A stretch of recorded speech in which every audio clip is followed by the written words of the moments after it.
Kalian pernah nggak sih ngerasa depresi, putus asa, frustasi, down banget sampai rasanya pengen bunuh diri? Atau sekarang orang terdekat kalian yang sedang mengalami hal itu dan kalian pengen nolong dia gitu. Kalau emang hal tersebut terjadi, selamat. Kalian berada di ruang yang tepat sekarang. Selamat datang di balik layar bersama aku Kang Lucky, dan kali ini aku mau share tentang sesuatu yang sangat berbahaya tapi masih banyak orang yang salah dalam menghandle hal tersebut. Hal itu adalah suicidal issue atau keinginan, rasa, perasaan, pikiran, hati, badan, no, atau keinginan untuk bunuh diri. Ini sebenarnya sesuatu yang berbahaya banget, bahkan hal yang sangat berbahaya karena bisa mengakhiri nyawa seseorang. Tapi masih banyak, aku ulangi lagi, masih banyak di luar sana yang salah cara menghandlenya. Awalnya dari mana dulu ya? Gini. Aku di channel ini, di channel Freedom Spark, sering banget nge-share tentang mental health, ya kan, tentang mental illness, bahkan tentang bad parenting dan segala macamnya. Tapi feel free to bully sebenarnya. Bebas banget kalau kalian mau ngebully aku, karena aneh nggak sih sebenarnya kalau orang yang suka share tentang kesehatan mental itu ternyata dia adalah orang yang sangat-sangat berjuang dari keinginan untuk bunuh diri. Ya, it's me sebenarnya, oke.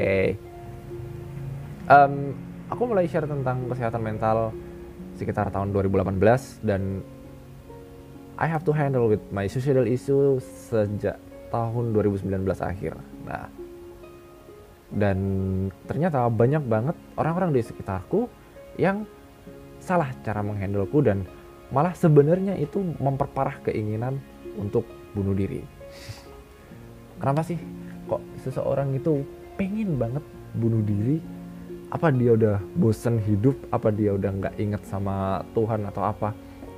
Perlu digarisbawahi di sini bahwa orang-orang yang ingin bunuh diri, kebanyakan dari mereka udah tahu akan konsekuensi apa yang akan mereka lakukan. Ya minimal mereka mati, gitu kan. Dan penyebabnya macam-macam. Ada yang karena trauma, dia habis kena bullying, hujatan netizen bahkan. Kalau misalnya kalian tahu tentang Sully atau siapa namanya ya, Jonghyun mungkin, personil dari salah satu grup di Korea sana yang ternyata ditemukan bunuh diri. Wow, orang lain mungkin bakalan bereaksi kayak gini, wah sayang banget dia bunuh diri, wah dia apa nggak sayang keluarga, wah apa dia nggak inget sama Tuhan, apa dia nggak mikirin orang lain. Hey, gitu. Orang yang pengen bunuh diri itu mereka mikirnya kayak, ya udah ini jalan terakhir aku untuk mengakhiri semua masalah yang terjadi dalam hidupku. Dan kalau dari aku pribadi, ini mungkin pendapat yang nyeleneh gitu ya, atau pendapat yang aneh, atau pendapat yang sebenarnya ini nggak patut untuk dikeluarkan, karena saat Choi Sully atau Jong Hyun yang di blow up beritanya bahwa dia bunuh diri, aku kayak yang wah hebat, dia berhasil mengakhiri hidupnya dan sekarang dia udah tenang gitu di alam sana. Meskipun mungkin di beberapa kepercayaan, bahkan di banyak kepercayaan mengatakan bahwa bunuh diri merupakan hal yang buruk dan nyawanya, jiwanya dia nggak diterima sama Tuhan, nggak diterima sama bumi. Tapi yang perlu kalian tahu bahwa orang-orang yang ingin bunuh diri itu udah nggak mikirin hal kayak gitu. Aku nggak peduli bahwa nanti jiwaku nggak diterima sama Tuhan, aku nggak peduli bahwa aku nanti akan masuk neraka atau segala macam. Yang aku peduliin adalah sekarang aku udah tenang, gitu loh. Sekarang ini adalah jalan terakhirku untuk mengatasi masalahku, dan aku ngerasa ini udah down banget, aku nggak dapat bantuan dari siapapun, aku udah nggak ada lagi yang bisa aku lakuin selain mengakhiri hidup. Dan buat kalian yang emang sekarang masih struggle, masih berjuang dari keinginan bunuh diri, aku juga mengalami hal yang sama gitu loh. Nah sekarang buat kalian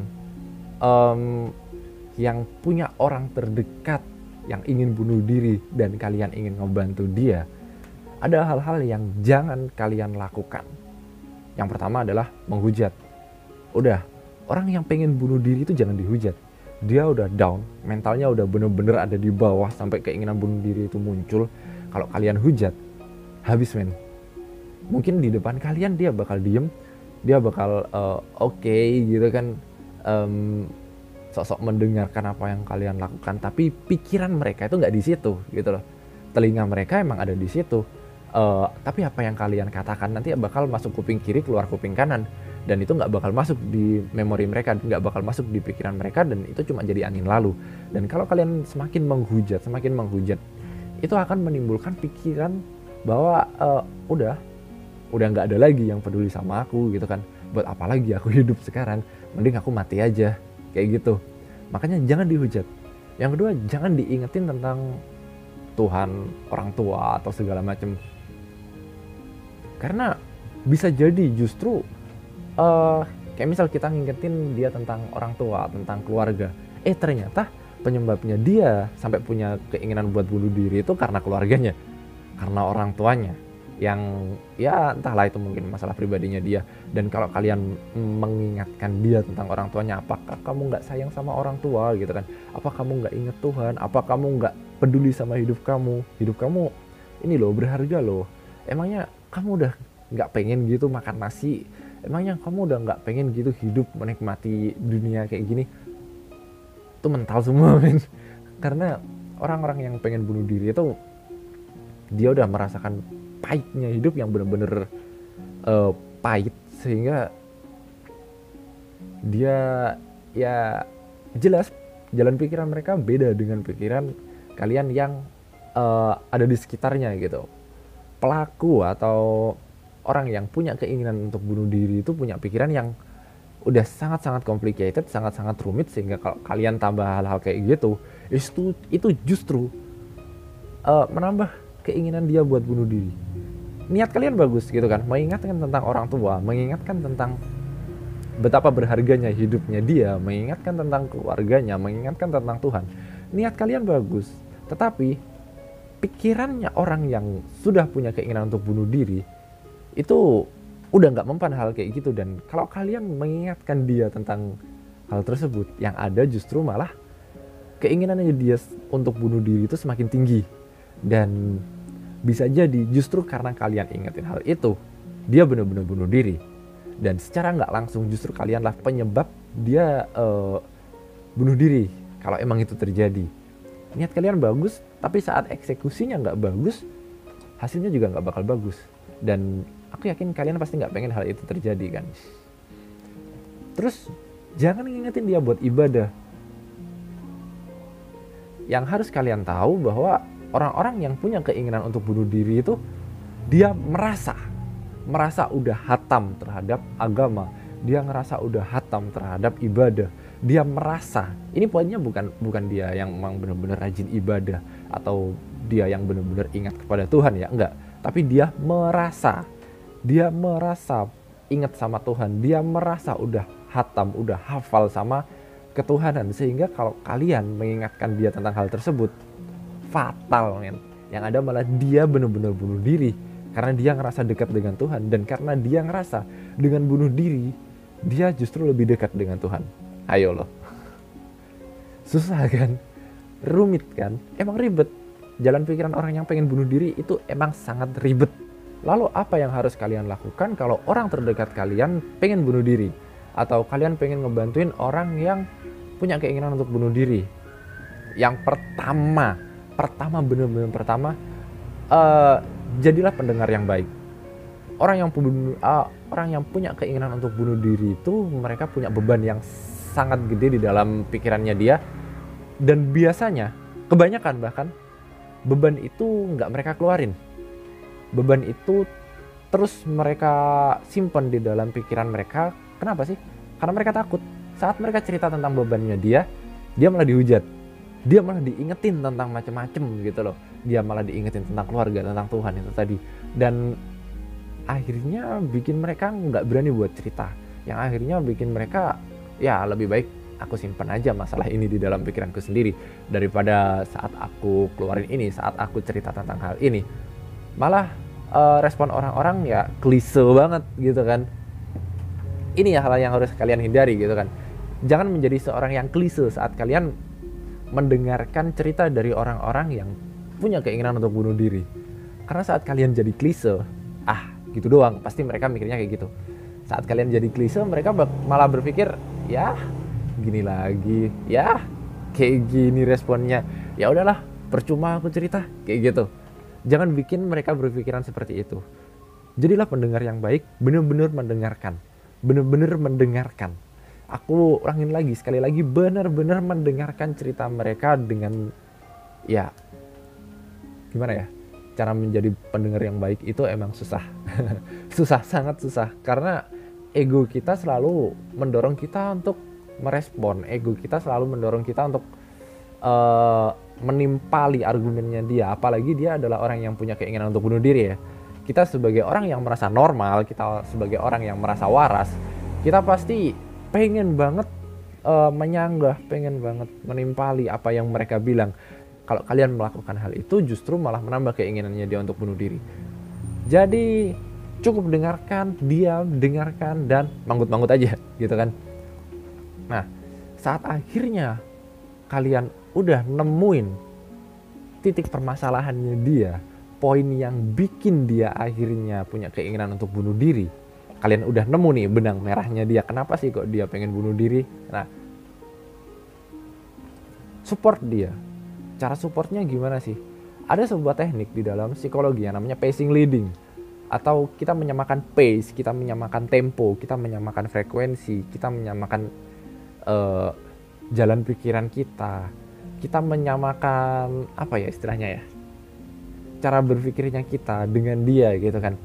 Dia adalah orang yang pengen bunuh diri, jalan pikirannya gini. Dia adalah orang yang pengen bunuh diri karena bullying, misal kita ambil satu contoh aja ya. Dia pengen bunuh diri karena bullying, dia dibully akhir-akhir ini atau bahkan beberapa tahun terakhir, dia selalu dibully sama lingkungannya dia di sekolah atau di tempat kerja, atau karena pasangan gitu kan, karena dia kena bully di pertemanan atau apa segala macam, sehingga bikin dia down gitu kan. Kalian harus mengambil sudut pandang dari orang yang kena bully juga. Kalian jangan mengambil sudut pandang dari diri kalian sendiri, enggak, itu bakal patah. Kalau bahasa aku bilang itu bakal patah. Kalian harus menjadi gimana ya, kalian harus berusaha untuk berpikir bahwa kalian juga orang yang dibully di situ. Nah, setelah kalian dapat temponya, setelah kalian dapat ritme pikirannya dia kayak gimana, itu nanti bakal lebih gampang kalian buat mengarahkan dia agar nggak jadi bunuh diri. Nah, cara mengarahkannya itu kayak gimana? Ini adalah teknik pacing leading itu tadi. Saat kalian menyamakan frekuensi atau menyamakan jalan pikiran kalian dengan orang yang pengen bunuh diri itu tadi, itu nama tekniknya adalah pacing atau menyamakan pace gitu kan. Nah, setelah kalian dapat temponya, baru kita melakukan sesuatu yang disebut leading atau membelokkan, memimpin ya kan, memandu dia agar dia nggak jadi bunuh diri. Nah, gimana sih? Kalau aku pribadi ya, saat ada orang lain yang nggak sampai bunuh diri sih sebenarnya, tapi dia udah mulai down, bukan mulai lagi, dia udah down banget sampai aku ngerasa dia emang bener-bener butuh bantuan. Aku punya kalimat rahasia yang emang bener-bener ampuh, serius, ini ampuh banget. Kalimatnya adalah it's okay gitu. Kalau bahasaku ya, terserah kalian mau membahasakan itu kayak gimana, atau bahasanya mungkin nggak apa-apa, atau iya aku ngerti kayak gitu. Tapi kalau dari aku, karena emang gaya bahasaku kayak gini ya sekarang ya, aku selalu bilang ke dia bahwa it's okay gitu loh. Kadang kalau dia lagi down, depresi gitu kan, aku bilangnya kayak gini, it's okay kalau kamu sedih, it's okay kalau kamu marah, depresi, frustasi, putus asa, nggak apa-apa. Karena emang apa yang kamu alamin, apa yang udah kamu alamin itu kamu pantas ngerasa putus asa akan hal itu. Kamu pantas ngerasa depresi. Nggak apa-apa kalau kamu depresi, karena emang apa yang udah kamu alamin itu berat. Kayak gitu. Aku selalu bilang kayak gitu. Karena apa? Dengan kita bilang bahwa nggak apa-apa kalau kamu depresi sekarang, karena emang yang kamu alamin kemarin itu emang berat banget, dan meskipun aku nggak bakal ngerti gitu loh, aku nggak bakal ngerti seberat apa sesuatu yang kamu alamin, tapi seenggaknya dari cerita kamu aku tahu kalau itu emang bener-bener berat. Dan kalau aku jadi kamu, mungkin aku juga nggak bakal kuat sampai sekarang. Nah, kalimat itu kalau dari pengalamanku pribadi, aku menghandle orang-orang yang punya suicidal issue, itu benar-benar bisa bikin dia lega. Dan saat aku sendiri mengalami hal tersebut, gitu kan, saat aku sendiri mengalami keinginan buat bunuh diri, di antara banyak orang yang mengingatkan aku tentang tujuan hidup, tentang keluarga, tentang orang tua, tentang apapun itu, ada satu orang yang mengingatkan aku tentang, bukan mengingatkan sih, ada satu orang yang bilang hal tersebut gitu loh. It's okay, gak apa-apa, apa yang sampean alamin, apa yang kamu alamin itu emang berat. Dan saat aku nerima kalimat itu rasanya lega banget, rasanya emang bener-bener, oh ternyata ada orang yang bener-bener bisa ngertiin aku, ada orang yang emang bener-bener ngerti apa yang aku pikirin. Dan keinginan untuk bunuh diri dari aku sendiri itu nggak lenyap, nggak bakal lenyap. Keinginan untuk bunuh diri itu nggak bakal lenyap seketika gitu kan, tapi bisa bener-bener lepas gitu kok, ditekan, dan emang bener-bener bisa ngerasa lega hanya karena kalimat it's okay gitu kan, hanya karena kalimat nggak apa-apa kalau kamu depresi sekarang, soalnya apa yang kamu alamin kemarin itu emang bener-bener berat. Dan meskipun aku nggak ngalamin langsung, tapi dari cerita kamu aku bener-bener ngerti bahwa hal tersebut emang bener-bener berat buat kamu. Nah, itu loh caranya. Jadi ini yang aku bilang di awal tadi, banyak masyarakat yang salah, banyak orang-orang yang salah, orang-orang di sekitar kita salah saat menghandle orang yang pengen bunuh diri. Karena dia memposisikan diri mereka sebagai pengamat, karena dia memposisikan diri mereka sebagai orang ketiga, bukan sebagai pelaku orang yang pengen bunuh diri. Salah satu penyebabnya mungkin karena mereka nggak pernah ngalamin. Masyarakat nggak pernah ngalamin kejadian atau situasi di mana mereka benar-benar down dan pengen bunuh diri. Dan itu sangat-sangat mempengaruhi sudut pandang, yang eksekusinya salah malah bisa bikin seorang yang pengen bunuh diri jadi beneran bunuh diri. Nah sekarang buat kalian yang sekarang ini sedang mengalami masalah, sedang depresi, frustasi, putus asa, sampai punya keinginan buat bunuh diri gitu kan, dan sekarang kalian sedang mampir di video ini sendirian di atas kasur atau mungkin di kolong meja dengan keadaan pikiran yang sangat kacau. Hal pertama yang pengen aku bilang ke kalian adalah kalian keren loh men, kalian hebat. Kenapa? Karena kalian masih hidup sampai sekarang. Apa yang kalian alamin kemarin, apapun itu, entah itu karena urusan hati, urusan perasaan, atau pasangan mungkin baru diputusin pacar atau kayak gimana,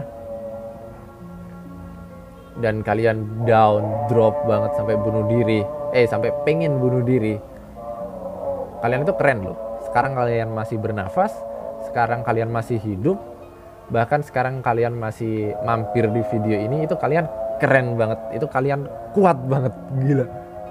Karena saat aku ngalamin hal tersebut, handphone aku taruh dan aku emang bener-bener merenung, bukan merenung sih ya, emang bener-bener diam sendirian di suatu tempat yang gak bisa dijangkau sama orang lain. Dan itu udah bukan hampir sih, malah udah melakukan percobaan bunuh diri. Dan buat kalian yang belum melakukan percobaan bunuh diri, yang sekarang masih ngedrop, masih down, masih depresi, itu kalian keren banget. Kalian masih punya keinginan untuk bertahan hidup. Good job banget, keren banget. Dan pertahankan itu, pertahankan keinginan kalian untuk bertahan hidup. pertahankan keinginan kalian untuk bernafas, pertahankan keinginan kalian buat melanjutin hidup kalian, karena pikiran itu adalah pikiran orang-orang yang benar-benar kuat, benar-benar keren, benar-benar amazing. Dan aku bukan cuma salut tapi juga bangga sama kalian yang sampai sekarang masih hidup dari keinginan untuk bunuh diri. Tapi meskipun kalian itu keren, kalian aku bilang kuat ya kan, dan aku bener-bener salut, bener-bener bangga sama kalian. Kalian jangan sok kuat. Kita tahu gitu kan, apa yang udah kalian alamin kemarin itu berat, dan kalian sampai sekarang masih kuat buat ngadepin itu. Tapi udahlah, kalian jangan sok kuat. Akuin aja kalau kalian itu lemah. Akuin aja kalau kalian emang bener-bener down. Akuin aja kalau kalian itu bener-bener depresi. Karena beberapa dari kalian mungkin berpikir, aku rapopo, aku gak apa-apa, aku kuat kok, aku bisa hidup kok. Jangan berpikir kayak gitu. Lebih baik daripada kalian berpikir, aku kuat, aku gak apa-apa, aku bisa hidup kok, mending kalian pikir, iya, aku lemah, aku punya keinginan untuk bunuh diri yang sangat kuat, aku pengen mati, aku lemah, aku gak pengen hidup lagi, aku udah cukup dengan apa yang udah aku alamin selama ini, sampai akhirnya aku pengen bunuh diri. Iya, aku lemah, iya aku depresi, iya aku putus asa, iya aku down. Itu gak apa-apa. Mengakui diri sendiri kalah, mengakui diri sendiri lemah, itu adalah titik awal pembalikan kalian, men. Daripada kalian terus berusaha menjadi sok kuat dan malah semakin lama beban di pikiran kalian itu semakin numpuk, mending kalian akuin kalau kalian kalah sama hidup. Mending kalian akuin kalau kalian itu kalah sama dunia. Mending kalian akuin aja kalau kalian itu emang bener-bener udah ada di titik bawah yang udah gak mampu lagi buat ngapa-ngapain. Akuin aja, gak apa-apa. Setelah itu kalau emang kalian udah bener-bener mengakui hal tersebut, dan kalian emang bener-bener udah bisa menerima diri kalian bahwa kalian itu lemah, bahwa kalian itu emang bener-bener putus asa, langkah selanjutnya adalah coba kalian buat keluar dari kamar, coba kalian buat jalan-jalan, buat refreshing. Mungkin kalau emang ini adalah saran yang jelek, ini adalah saran yang buruk. Mungkin kalau emang kalian pengen bunuh diri gara-gara kalian punya masalah di rumah, ya kan, masalah sama keluarga kalian, tertekan sama keluarga kalian, ini adalah saran yang jelek. Mending kalian keluar dari rumah itu. Serius, mending kalian cari cara gimana caranya buat kabur, buat keluar dari rumah itu. Karena lingkungan itu udah gak bagus buat kalian. Sampai akhirnya kalian punya keinginan buat bunuh diri, berarti lingkungan itu udah gak bagus buat kalian. Dan mending kalian keluar dari lingkungan itu udah, daripada kalian ada di situ malah semakin tersiksa. Tapi kalau kalian punya keinginan untuk bunuh diri itu gara-gara pasangan, gara-gara biasanya sih putus cinta itu nggak hanya sekedar pacaran ya, tapi perceraian juga bisa. Kalian ngedown gara-gara pasangan kalian ternyata selingkuh, kalian ngedown gara-gara pasangan kalian abusive sampai akhirnya cerai gitu kan, sampai akhirnya pisah. Coba kalian cari lingkungan baru, coba kalian kalau kalian ada di perkotaan, coba deh kalian lari ke daerah pedesaan, lari ke daerah pantai, ke daerah yang masih asri, masih hijau. Nanti mata kalian saat melihat sesuatu yang hijau-hijau gitu kan, saat melihat sesuatu yang ada di alam, itu nanti pikiran kalian bisa lebih fresh, dan kalian bisa berpikir lebih jernih lagi. Dan aku berharap semoga dengan kalian ada di lingkungan baru bisa bikin keinginan kalian buat bunuh diri itu lepas gitu. Bukan ditekan. Sesuatu yang ditekan itu gak baik gitu loh. Emosi yang ditekan aja bisa meledak. Keinginan buat bunuh diri kalau ditekan itu lama-lama bisa meledak juga, dan bisa bener-bener bunuh diri beneran gitu loh. Jadi jangan ditekan, lebih baik dilepaskan. Jadi keinginan buat bunuh diri itu diikhlaskan, dilepaskan, sehingga kalian bisa berpikir lebih jernih lagi. Dengan kalian ada di lingkungan baru, dengan kalian ada di suasana baru, aku berharap keinginan buat bunuh diri itu bisa lepas gitu loh, bisa gitu dari pikiran kalian. Tapi ada catatan, jangan kalian menuju ke suasana baru, keluar dari rumah misalnya, menuju ke tempat baru, ke lingkungan baru itu sendirian, jangan. Karena kalau kalian sendirian, pikiran kalian nanti bakal balik lagi ke masalah yang udah kalian alamin, dan kalian malah bisa muncul lagi keinginan untuk bunuh diri. Lebih baik dan seharusnya, bener-bener seharusnya ini, cari temen deh. Kalian cari orang yang bisa ngedengerin cerita kalian. Kalian cari orang yang emang bener-bener kalian percaya untuk hal itu. Dan kalau memang orang tersebut ada di lingkungan baru, itu lebih baik gitu loh. Jadi kalian ada di lingkungan jadi kalian keluar dari lingkungan lama menuju ke lingkungan baru. Di sana udah punya tujuan, udah punya orang yang mau kalian temuin, dan di sana kalian berbagi cerita sama dia. Dia mendengarkan cerita kalian, dan kalian berada di lingkungan yang baru. Itu bakal jadi double healing kalau buat aku ya. Kalau dari aku mungkin bahasanya gitu, double healing, pemulihan ganda atau energi pemulihan ganda gitu. Satu, kalian datang ke lingkungan baru, kalian dapat lingkungan baru. Yang kedua, kalian punya teman buat cerita. Itu keinginan buat bunuh diri itu bisa bener-bener lepas gitu kok. Ini mungkin yang aku bilang, satu sisi mungkin memang kita kabur dari masalah. Satu sisi serius, satu sisi kita kabur dari masalah, satu sisi kita lari dari masalah. Tapi sisi lain, kita berusaha buat memulihkan pikiran kita. Kita berusaha buat menyembuhkan pikiran kita. Kita berusaha buat memperbaiki pikiran kita agar keinginan buat bunuh diri itu nggak datang lagi.